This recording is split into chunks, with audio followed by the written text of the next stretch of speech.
So no burning. For God's sake, stop burning, stop flicking your cigarette butts out your car window. Just stop it. Our resources are stretched incredibly thin right now fighting existing fires. We have to protect our resources where that's possible. And we're going to take whatever steps we can do to protect our resources.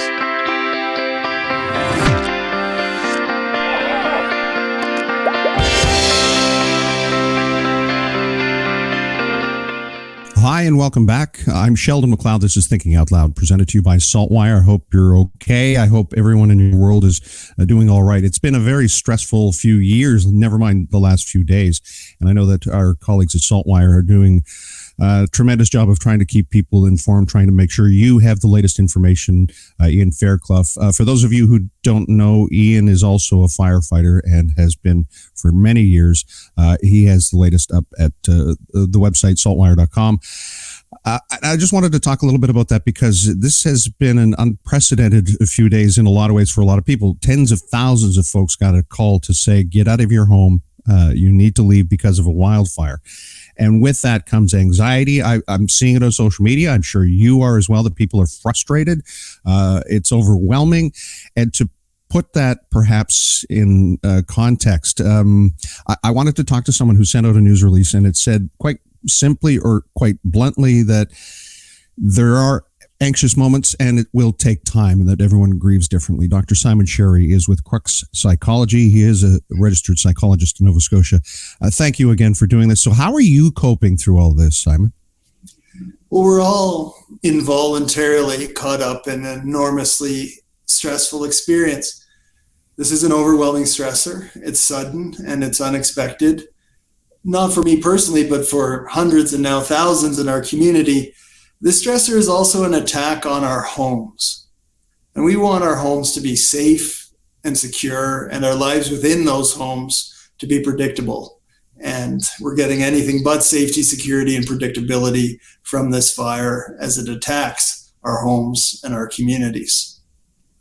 When we have someone knock on our door and say, you've got to get out, you know, that kind of a scenario no one really envisions. In spite of the annual Emergency Preparedness Week, which was just a few weeks ago, I don't know that many people take it as seriously as it can be. What is it about human nature that it'll never happen to me? I don't have to worry about it. It's easy to forget and to be dismissive.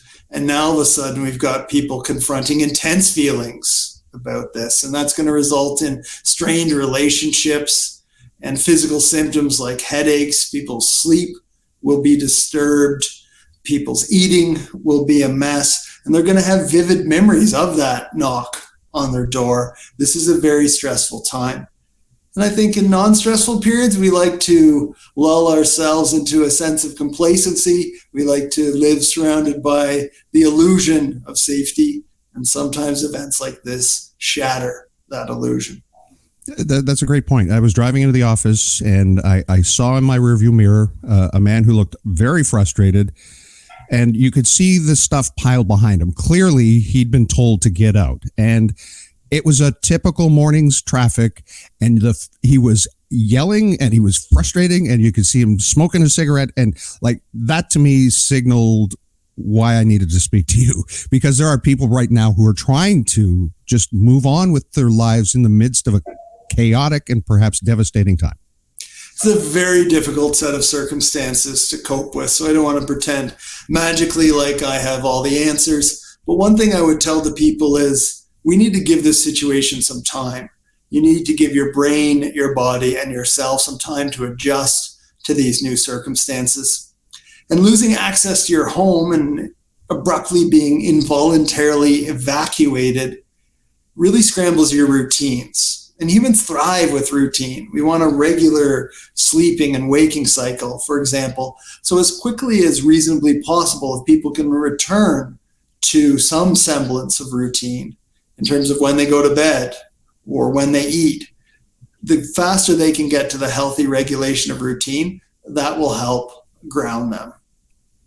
I'd love your perspective. I'm feeling a sense right now that a lot of people have gone back to the place they were at during the pandemic. And that, I mean, The premier says, I'm angry people are burning and it's causing fires and it's putting people out of their homes. And I'm seeing comments online as, what is wrong with people? They're not listening. I've been telling people for years that there's a danger when you burn in your yard, that it can spread into the woods, and people would dismiss that. So what's going on when, as a society, we tend not to observe a real and present danger, and then when it happens, say, well, these people are clearly irresponsible, as opposed to just oblivious to the real and present danger? I can understand the outrage. It's not the right time to be flicking cigarettes out the window. We also live in a time where outrage spreads like wildfire through social media. And what I would want to remind Nova Scotians, as we did see in the pandemic, that this is a time to be kind and to be patient. This is a time when we want to offer support or seek support if we need it. It's important to reach out to friends and to family, and depending on your circumstances, perhaps to reach out to professionals as well. There's a real time for the best of Nova Scotians to shine through here and for us to come together and pull together as a community. And while I understand the outrage, I would say maybe it's a good time to put down your phone and look outside yourself and ask yourself, who in my social network or who in my community could benefit from my support and from my kindness? I don't know if you heard, but some of the support centers have said, thank you for your generosity, but we can't take any more donations. People are trying to do something. And it seems to me, it feels like that the community after an immediate death, and everybody's baking casseroles and dropping off baked goods. But that said, the centers that are set up, at one point, 18, maybe 20,000 people are out of their homes. A handful of folks actually take advantage of those. And I think that's because people tend to look to the comfort of friends and family. If it's going to be uncomfortable, at least it should be uncomfortable with people you know and maybe have been uncomfortable with before. That social support has never been more important, whether that's in the form of in-law or a government agency. We want to offer an abundance of support. We've got tens of thousands of Nova Scotians right now experiencing a traumatic stressor. And what you want is to give people the supports and opportunities for that distress to subside over time. People are experiencing guilt and horror and fear and shock and other powerful emotions.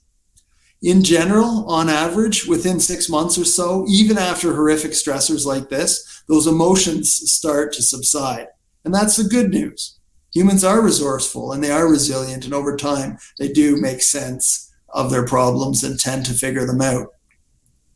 Unfortunately, this distress doesn't resolve for everyone, and there will be some individuals scarred and carrying a burden of mental illness, perhaps for the rest of their life, arising from this type of a tragedy. But I want to emphasize that within a few months, the vast majority of people will recover because they are resilient and their bounce back is strong. Trauma has no timeline. Talk about that for a second. There's no prescription here for how you might cope with this enormous stressor and the associated losses. We don't need to tell people a particular sequence of events or number of activities they need to do. People often move toward the resolution of their emotional distress in their own way and in their own timeline. And sometimes it's incumbent on professionals to have the wisdom to step back and let the majority of people recover and step in and provide additional support to those who remain stuck. And even when they're stuck, it's often just helping a person move toward what they're innately capable of doing, which is recovering. And so sometimes a psychologist, a psychiatrist, or another mental health professional can help get someone unstuck by knocking down unhelpful thoughts or unhelpful behaviors that might be sustaining their distress over the long term.